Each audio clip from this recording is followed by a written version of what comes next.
Zimbabwe's political landscape is once again ablaze, with accusations as ZANU-PF, the ruling party, has pointed fingers at opposition leader Nelson Chamisa, alleging plans to disrupt the upcoming Southern African Development Community SADC Summit in Harare. As perimushe, Chamisa otsomewa, Chamisa onzi aiwa ada kudisrupta SADC Summit. Sadapinda mashoko, abuda sonyugwa kwaiti onodi subscribe like na on the bell icon. Nomwe kwa mchinzi, the accusations were made via the ZANU-PF cooperated Operation Restore Legas page on Monday, stirring controversy ahead of the regional event. According to the statement released by Operation Restore Legas, ZANU-PF stalwarts claimed Job Sikala, Joseph Kalimbwe from Zambia, Nelson Chamisa, Takudzo Ngariwore, and civil societies are planning to disrupt the incoming SADC summit in Harare.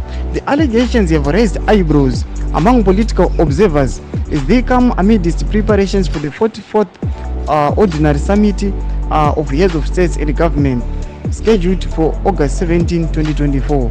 In response to these allegations, Nelson Chamisa's camp has vehemently denied any involvement in plots to disrupt the summit. Don't mashoka tukuna panamba kunzi aiwa Nelson Chamisa onze o accuse wa otsomo wachinzi ada ku disruptor aiwa the SADC summit. Asona Nelson Chamisa ano respond achiti aiwa he is not involved muma match aruda kuitiwa muma protest aruda kuitiwa. Don't masho warubuda mzora nasi mzimu aiwa tudze mafundo enyu pine comment section medu. Sana subscribe like chontina on the bell icon.